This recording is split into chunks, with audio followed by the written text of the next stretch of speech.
I wish I could like the seemingly never-ending story, but I just didn't. I do appreciate how well crafted it is. The story within a story within a story within a story is definitely well done, and I will acknowledge that. But for my personal tastes, I just wasn't that interested. This is the 13th episode of the 17th season of The Simpsons, directed by David Silverman and Raymond S. Persi. And The Simpsons are cave exploring for some reason, and Homer decides to try and chip off a bit of a stalactite, and I still can't get over the American pronunciation stalactite. I know it's just a difference in saying things, but I still find it really bizarre.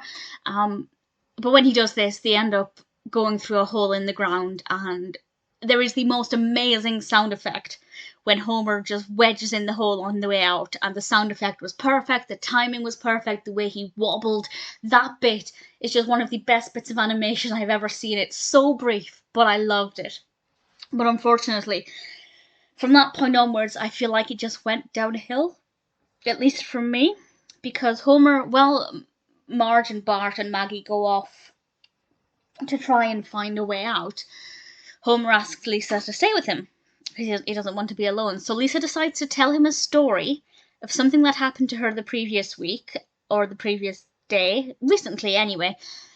And it involved her being chased into Mr. Burns's house by an animal, and while there, Mr. Burns told her a story, and she tells Homer that story. But then there's a story that Burns reads that Mo wrote, and that's a story within a story within a story, and it absolutely had the potential to get complex and complicated and badly written, and it wasn't, and I absolutely have to give it credit for that.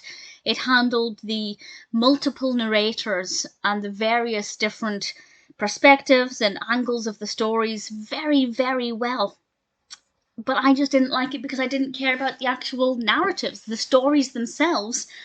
I didn't find that interesting. The bit with Mrs. Krabappel I did, because it was interesting to see what she was like before she was ground down by the likes of Bart Simpson, because it takes place when she arrives in Springfield, just before she teaches at Springfield Elementary.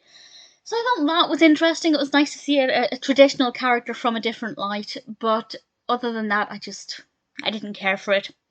But that's more about my personal taste rather than it is about the quality, because, as I said, it is actually very well written and very well animated. That bit with Homer I could just watch on a loop again and again. It's probably not even, well, I say it's probably not that impressive. I don't know, maybe I'm easily amused, but I rather enjoyed it. The rest of it, not so much, but that's more of a me thing than any problems with it. There's nothing about it that didn't actually work. I think the narrative flowed very well.